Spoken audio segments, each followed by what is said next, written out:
tisa fangati karaba sarayele la aurela ne kamaurema halaka balo minu maujuguya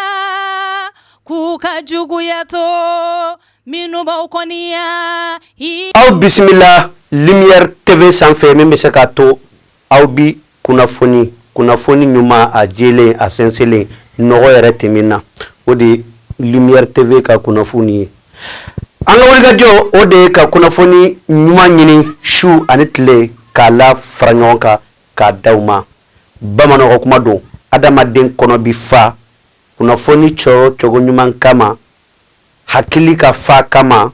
faamuyali kama ka sɔrɔ a ma fɛn bila a da o de la a y'a dɔn fana kunnafoni nafa ka bon ka se niveau min na a ka bon a ka kɛ fɛn ye fɛn bi di tulonkɛ ani yɛlɛko la o de la an b'an cɛsiri su ani tile k'an fari foni ka kunnafoni ɲini k'a d'aw ma a di cogo ɲuman a faranfasiyalen hali n'a y'a sɔrɔ an ka bamanankan jɛlen tɛ kosɛbɛ mais kunnafoni a bi d'aw ma di cogo min na an b'a ɲɛɲini su ani tile bi an bi segin ka zana wɛrɛ fɔ na bamananw b'a fɔ ko an ka taa k'o laban ye boli ye cela veut dire quoi diɲɛlatigɛ mana kɛ cogo o cogo don dɔw la aw ka laɲini a bi sabati o de la n bɛ to ka nin zana in fɔ ka caya dɔw bɛ ɲininka ko mun de ne b'a fɔ an ka taa o laban ye boli ye cela veut dire que n'an bi taa an bi se n'Ala sɔnna ma bi an bɛ segin k'a fɔ ɲɛna ko groupe lumière a bɛ a ka anniversaire labɛn na comme aw ɲɛ b'a la cogo min na carte kɔni bɔlen don nin ye 5000 ta ye nin ye 2000 francs ta ye comme aw ɲɛ b'a la cogo min na donc 5000 ta o filɛ nin sanfɛ 2000 francs ta o filɛ nin duguma ni carte minnu filɛ nin ni aw ɲɛ bɔ a la VIP o ye 5000 ye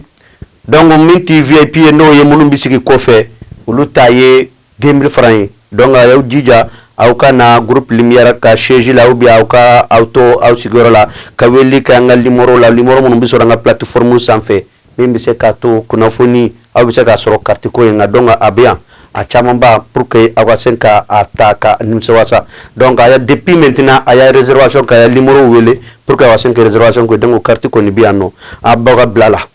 nin waati in na an bɛ an to nin na ka taa an ka kunnafoni t'u yɔrɔ kunnafoni minnu ni groupe lumière rédaction y'a fara ɲɔgɔn kan ka di Amadu Sala Ture ma ko k'a lase aw ma nin waati in na an bɛ taa précisément an ka fasoba Maliba kɔnɔ n'o y'an ka Maliba ye nin ye Mali ta k'a fɔ Mali ye jamanaba ye jamana min an torilen don ni jamana 7 Mali ye jamana min ni kɔgɔji ta a la kɔgɔji ta kɔnɔ mais baji belebeleba 2 o b'a kɔnɔ n'o ye fleuve du Niger ani fleuve du Sénégal Mali ye jamana min ni a wulikajɔ ka bon kosɛbɛ fɛnba 3 nɔfɛ fɛnba fɔlɔ o ye sɛnɛ ye an bi dumuni kɛ k'an fa sɛnɛ ka sababuya la an bi balo sɛnɛ sababuya la wa an bɛ tila k'a fa fɔ k'a to fɛrɛ o fana kɔfɛ bagan mara b'an ka jamana kɔnɔ o de kama sɔgɔ a ɲɛ ɲɔlen b'an fɛ Maliba kɔnɔ yan o fana kɔfɛ mɔni o b'an ka jamana kɔnɔ o de kama an bi jɛgɛ sɔrɔ ka dum k'an kɔnɔ fa ni ba fɛnba 3 in Mali in kɔnɔ yan olu bi taa mɛ ɲɔgɔn ye wa olu 3 de ye kelen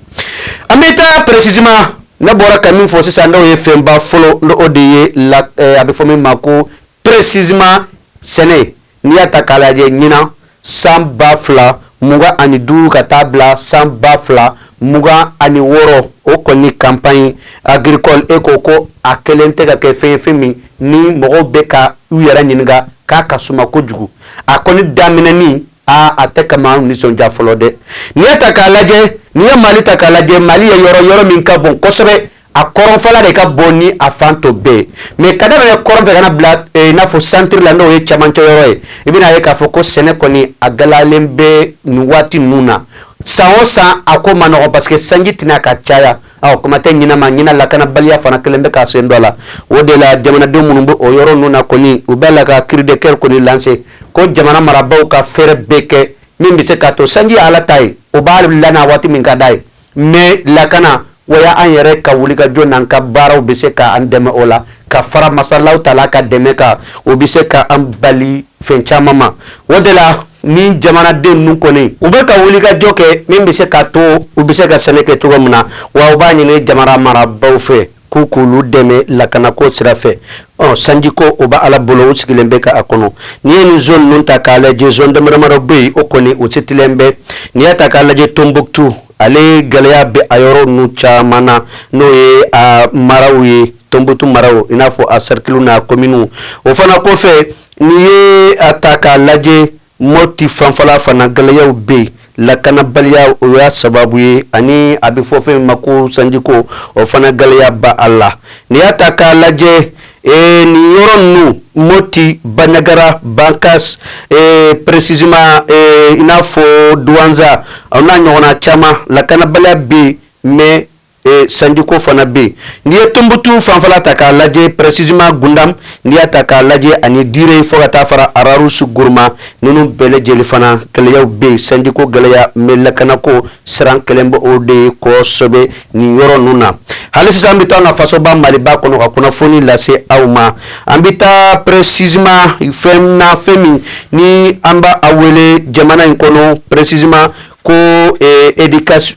précisément éducation n'i ye éducation kɔni ta k'a lajɛ nin waati na a ko gɛlɛyalen bɛ kosɛbɛ précisément defu minnu kɛra nin waati laban ninnu na o defu ninnu kɛra waati min ni lakanabaliya tun bɛ an ka jamana in fan caman na o de la an balimakɛ kɔni dɔ bɛ yen nɔ ni ale de kɔni ye école directeur ye école min ni a bɛ précisément Forogokaw fɛ yen nɔ seconde cycle do ni directeur in kɔni ni ale de ye maa ye maa min tɔgɔ ye ko Ahamadu Asagaidu ale kɔni bɔnna ani na maa jugu fɛ lendemain de defu i n'a fɔ defu kɛra don min na ka kun cɛ o tɛ le 8 ya sa wa o dugusɛjɛ ma kɛ 9 juin sa wa nin cɛ in kɔni bɔnna ani na a tatɔla i n'a fɔ Gao a y'a sɔrɔ 15 kilomètres a kun bɛ ale ni Gao cɛ wa ani cɛ in kɔni bɛ k'a ɲɛɲini k'a bɛ se Gao waati min na sa ni waati kelen maa jugu dɔ kɔni bɛ yen u ye sira da an ye ni marifa b'u bolo maa ninnu kɔni maa si m'a dɔn maa sugu min don o kɔni ye a lajɔ ka marifakisɛ k'a la o kɛlen ka marifakisɛ k'a la directeur kɔni a sɛnɛ ka gɛlɛyaw sɔrɔ o yɔrɔ bɛɛ la wa maaw dɔ sɛnɛ ka dɛmɛ d'a ma ka na n'a ye hôpital la n'o de ye Gao hôpital ye donc nin cɛ in kɔni n'o ye Ahamadu ye n'ale ye école seconde cycle directeur ye Forogokaw fɛ yen nɔ i bɛna ye k'a fɔ ko a n'ale dɔgɔtɔrɔso la docteur kɔni u bɛ se min na u y'o kɛ mais ala ta ye min ye vers 19h a su fɛ nin cɛ in kɔni a ye diɲɛ tɔ o de la maa caman bɛ yen nɔ olu kɔni ka wulikajɔ bonyana kosɛbɛ wa nin cɛ in fana ale de kɔni ye maa ye maa min ni bɛɛ jigi kun b'a ka yɔrɔ in na sabula ale kɔni ye maa ye maa min ni a ka wulikajɔ kun ka bon kosɛbɛ baara ninnu kɛcogo la mais a kɔni bɔnɛ a nin na maa jugu fɛ a kɛra nin kɛcogo in na an b'a fɔ ko ala ka a dayɔrɔ suma ka badabada dali ko o nɔgɔya ye hali sisan an bɛ to an ka jamana in kɔnɔ précisément fasoba Maliba kɔnɔna na n'an tora an ka jamana in kɔnɔ an bɛ boli biribiri ka taa an sen jɔ yɔrɔ la yɔrɔ min ye an ka ministre des affaires étrangères ye n'o o de ye Abdoulaye Diop ye a kɔni an filɛ waati min na sa ka daminɛ le 10 ka taa bila 12 la o tɛ kunu ka daminɛ kunu na ka na bila n'ala sɔnna ma sini na 12 n'o ye jeudi do ye a kɔni bɛ sinikaw fɛ yen nɔ u b'a la ka baara dɔ kɛ baara min n'o a bɛ fɔ a ma ko FOCAC ale tɛ fɛn wɛrɛ ye koyi ale ye forum de la coopération sino-africaine ale kɔni de o ye coordination du forum voilà c'est les coordination du forum sur la coopération sino-africaine donc n'i y'a ta k'a lajɛ olu kɔni b'o baara la baara ɲɛbila baara min bɛ kɛ ni minisiriw ka wulikajɔ ka bɔ o la kosɛbɛ a kɔni bɛ yen nɔ ale n'an ka ambassadrice min bɛ sinikaw fɛ yen nɔ sa olu kɔni ka wulikajɔ n'u ka baaraw bɛ ka bonya nin ko in kɔnɔ min bɛ se k'a to u bɛ labɛnw kɛ labɛn minnu bɛ to jamana in kɔni niyɔrɔ a n'a jɔyɔrɔ min ye ni FOCAC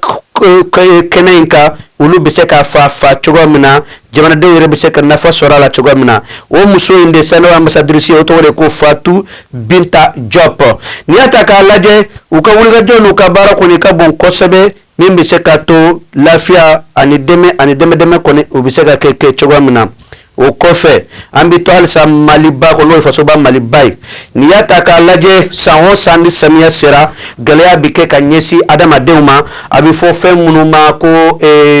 sanji a ji a bi boli ka don mɔgɔw kan ka tiɲɛni kɛ o de la fasoba Maliba n'o y'an ka Maliba ye u kɔni ye wulikajɔ kɛ u bɛ ka fonze dingɛw kɔni k'u bɔ k'u wɔrɔ bɛ sira bɛɛ fɛ ka siraw bɔ ka jiboli siraw bɔ o de la an ka minisiri min ka baara ɲɛsinnen bɛ dugukolo ko ani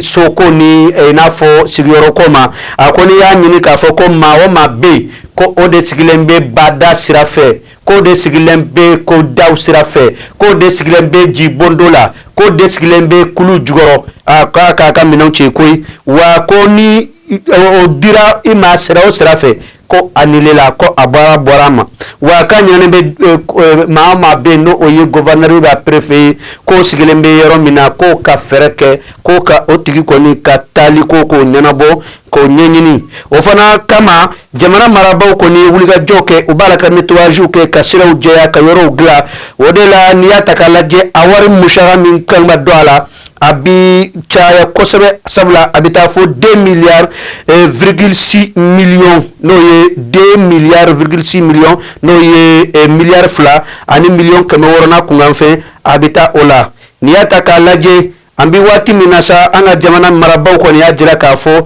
ko jateminɛw na fɛn minnu kɛra u y'a jira k'a fɔ ko waati tɛmɛnenw na ko ko minnu kɛra o de ye inondation ye kɔni san 2024 ko o taara fo 79 inondation n'o ye o kala i n'a fɔ yɔrɔ hakɛ tiɲɛni minnu kɛra n'i y'a ta k'a fara ɲɔgɔn kan san 2024 k'a bɛ taa fo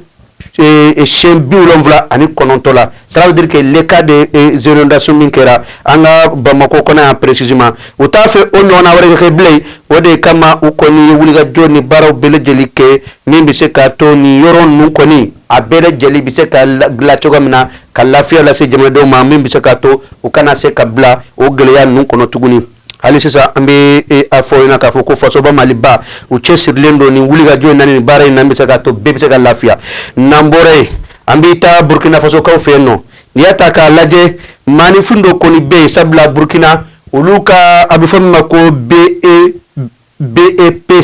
BEPC o kɔni a jaabiw bɔra ka bin bi le 11 juin 2025 o de la écoleden caman kɔni bɛ olu kɔni ye u ka résultat kɔni don an filɛ waati min na sisan Burkina Faso maa min no o de ye maa ye maa minnu ka wulikajɔ ka bɔ kosɛbɛ kalanko sira fɛ u y'a jira k'a fɔ ko aw b'a hakili to maanifin dɔ bɛ yen olu yera ko olu ka baara de ja yuruguyurugu ni ye réseau belebeleba dɔ de ye minnu dɔnna kosɛbɛ ni maa ninnu fɛ waati min na u nana résultat bɔ u nana ye k'a fɔ ko jamaw dɔ bɛ yen olu ka baara de tun ye ka fraude kɛ précisément brevet d'étude du premier cycle a bɛ fɔ min ma ko BVPC i bɛna ye k'a fɔ ko session 2025 a kɔni a yɛrɛ k'a fɔ ko jamaw dɔ bɛ yen olu ka baara de ka wulikajɔ ka tiɲɛniw kɛ a maa ninnu kɔni bɛ taa maa 13 i n'a fɔ mɔgɔ 13 de maa ninnu ye wa muso minnu b'a la o ye muso 8 ye a jateminɛ k'a fɔ ko ni maa 13 ye ja olu ka baara de ka ɲagamiliw kɛ min bɛ se k'a to olu bɛ sɔrɔ kɛ wa an ka polisiw minnu bɛ Burkina Faso kaw fɛ yen na parce que an bɛɛ bɛ AES de la o de la an kan ka polisiw olu kɔni commissariat min bɛ Bobo Djilasso a y'a tigɛ da nin maa ninnu kan a kɛra don min ye sa o de mercredi 11 juin 2025 o tɛ bi ye sa wa sabula résultat yɛrɛ tun bɛ ka bɔ bi de u nana réseau in fana la kodɔn bi wa maa ninnu kɔni tigɛ dar'u kan wa ni maa 13 in muso 8 b'a la o bɛɛ bi taa i n'a fɔ garde kɛyɔrɔba n'o ye kaso bonba ye u bɛ taa yen nɔ Burkina Faso kaw fɛ yen nɔ wa kalan ko tulonkɛ kɔni tɛ k'a la fewu fan si fɛ AES jamanaw kan Burkina Faso olu kɔni sera ka ni réseau ba ye k'a démanteler wa fura kɔni a bɔra ka wɔrɔ ɲɛma wa gɛlɛya u bɛna faamu k'a fɔ ko suyɛli o tɛ ɲuman ye n'an bɔra yen an bɛ taa Côte d'Ivoire o fana y'an kɛrɛfɛ jamana dɔ ye hali la ta AES kɔnɔ Côte d'Ivoire kɔni ye jamana min ni gɛlɛyaba bɛ sa politique sira fɛ Laurent Gbagbo a bɛ fɔ min ma ko Charles Blé Goudé Tidjani Thiam fo ka taa fara Guillaume Soro kan ni maa ninnu kɔni maa min jutusi kɔni y'u sen bɔ élection la min kan ka kɛ octobre kalo tile 25 san 2025 nata wa u maa ninnu ko u n'u ka parti denw ko k'u tɛ jɛn n'a ye bi u tɛ jɛn n'a ye sini Laurent Gbagbo yɛrɛ kuma caman fɔ Cher Blé Goudé b'a la ka émission kɛ fan bɛɛ fɛ Guillaume Soro o bɛ kɛlɛ la dugu ma Tijani Cham ale ka jamakulu kɔni bɔra k'a jira k'a fɔ ko olu ka danaya b'ale de kan wa olu bɛ fɛɛrɛ bɛɛ kɛ bɛ se ka to a ka hakɛw a bɛ bila a kɔnɔ wa Côte d'Ivoire kɔni ka ɲɛmaayaso n'o ye Alassane Dramane Ouattara n'a ka maaw u y'a jira fana k'a fɔ ko olu kɔni olu ma kojugu kɛ koyi ko justice de ye nin hakilina in fɔ ka bɔ ka bin k'a jira k'a fɔ ko ninnu kɔni ni Côte d'Ivoire ɲɛmaaya ɲini man kan wa o kɔfɛ i bɛna ye k'a fɔ ko an filɛ dɔn min na n'o ye bi ye maaw kɔni minnu bɛ wele ko ONU mɔgɔw fo ka taa fara Union africaine ani CEDEAO mɔgɔw o fana bɛ k'u sen n'u bolo don bɛ se ka to u bɛ gɛlɛya o b'a ta ka bɔ Côte d'Ivoire kan sabula bɛɛ hakili bɛ 2011 waati la gɛlɛyaba min kɛra Côte d'Ivoire min y'a to ni Laurent Gbagbo yɛrɛ ni Cher Blé Goudé yɛrɛ sɔrɔ a ye o de ye CPI la o de la u bɛ ka fɛɛrɛ bɛ kɛ bɛ se ka to ɲɔgɔn wɛrɛ kana kɛ bilen donc gɛlɛya kɔni n'a tɛ fila ye a bɛ Côte d'Ivoire bi na an bɛ a ɲini Ala fɛ Ala ka jisuma k'a kɛ a tasuma fura ye o fana kɔfɛ n'i y'a ta k'a lajɛ an ka karafe jamana ninnu bɛɛ kan k'i sen don k'i bolo don Côte d'Ivoire ka se ka bɔ nin gɛlɛya in kɔnɔ kana na bin tuguni crise post électorale la parce que o tɛ ɲuman ye maa si ma wa o tɛ ɲuman ye a karafe jamanaw ma ni ne kun ye kunnafoni min n'an sera k'u fara ɲɔgɔn kan bi k'o d'aw ma groupe Lumière TV an ka wulikajɔ n'an ka baara ye nin de ka groupe Lumière balika bɛɛ lajɛlen fɔ sali kɔni daminɛna dɔw kɔni bannen don n'ale ma fɔlɔ an b'a fɔ ɲɛna dɔrɔn k'u kana baara kɔni a bɛ sen na an bɛ yan n'i y'a ta k'a lajɛ halisa an b'a hakili jigin k'a fɔ ko carte bɛ yan carte minnu ni u kan ka i ladon concert belebele min bɛna kɛ n'Ala ka jɛ ye le 12 juillet 2025 au Café des Arts Palais de la Culture Amadou Hampâté Bâ la an ka ɲɔgɔn sɔrɔ yen le 12 a kana fɔ an si ko Ala k'an si jɔ k'a kɔnɔ ka fanga ani kɛnɛya k'o to an na an n'o dɔn cɛ an ka se ka a baaraw kɛ ka ɲɛ a ye kan bɛ n'Ala sɔnna ma sini nin kɛnɛ kelen in kan wassalam. Diɲɛ yɛrɛ de y'a minɛ sa. Batara di ajeji. Baarato. Mun de bɛ sa? Ko e ni ko e den. Ni conseil de bɛ jamana kɔnɔ e tila ye. La ko conseil wa? Ko le 12 mai wal jumɛn? Le 12 juillet. Ah, le 12 juillet. Bamananden. Le bamananden. Ne wuli bɛ don kalan na. Ni ko fɛn yɛrɛ la da dɔ quartier mun bɛ yen. Fɔlɔ b'a ka ye. Alahu akbar ne b'a bila. Muso ye. Ba muso bubaraba kɛmɛ ka yen fadi. Alahu akbar. Ba fɛnɛ den tɛ taa koyi. I bɛ baara de kɛ ka nin wari san. Ne sa 1000 ani 200. Awɔ bon tigɛ ninnu kɔni minnu bɛ ka di kelen kɛmɛ naani ta ani 1000 ta. 1000 ta kelen ma VIP. Ba i ni ba cɛ bɛ taa 1000 ta de la. Taa wari ɲini ka na fɔlɔ ba i ka ne sɔrɔ yan. Ba ci wɛrɛ ɲini sa. Ayi ba ayi. O ye fɔlɔ ten. Bɛnɛ ka di wa bɛnɛ ɲɔn tɛ fana malidenu anw kana sɔn ɲɔgɔn buru jama. Bɛnɛ ka di wa bɛnɛ ɲɔn tɛ fana fasodenu anw kana sɔn ɲɔgɔn kɔniya ma. Salut tout le monde, nga foli bɛ aw bɛɛ lajɛlen aw yɛrɛ ɲɛ b'a la an bɛ Lumière TV de kɔnɔna la a ka 5e anniversaire sera ka ban donc le 12 juillet an bɛɛ lajɛlen ka ɲɔgɔn sɔrɔ Café des Arts kɔnɔna la o tɛ yɔrɔ dogolen ne yɛrɛ Chacha Baro ne yɛrɛ bɛna kɛ a don su ani artiste caman an bɛ taa bila danden de la yen don aw ka bɔ dɛ i b'a fɔ ko kɔnɔkulu bye. Général Assimi Goïta ambiko Mali tenyuma jigi kan Mali sɛgɛnna ɲani na aw nani kɛra hɛrɛ ye. Salam alaikum, c'est moi Princesse Seyda Maba, toujours la fierté de l'AES. Bamako cɛ ani muso denmisɛn ani makɔrɔba don min kun fɔra o don sera dɛ groupe Lumière TV ka anniversaire an bɛɛ ka ɲɔgɔn sɔrɔ groupe Lumière TV ka ɲɛnajɛ ba kɛnɛ kan le 6 juillet ne Princesse Seyda Maba yɛrɛ bi kɛnɛ kɔnɔ ni Ala sɔnna. Groupe Lumière TV aw de y'a da ye a ɲɛmɔgɔba o ye tonton Amadou Sala Touré. Malidenu yo an ka bɛn kelen ma an k'an bolo di ɲɔgɔn ma k'an faso Mali bɔ nɔgɔ la. Kɔrɔya ye hakili ye kɔrɔya man ka kɛ jawili ye kɔrɔya mana kɛ jawili ye denmisɛnnin hakili ma ne b'o laji. An jigi b'an fa minnu kan ni olu kɛra faso cibaga ye tun o b'anw siran anw denmisɛnw jigi bi tiɲɛ. Komiti kɛ komiti fɔ komiti ye tiɲɛ kɔnɔ anw bi k'o bɛɛ Dani yebi aunga maliba enkono. Almakeu balmamso électromina le jorobi awla o bana pew walma sokono minaw misiri kono minaw studio minaw salle de conférence minaw fokata se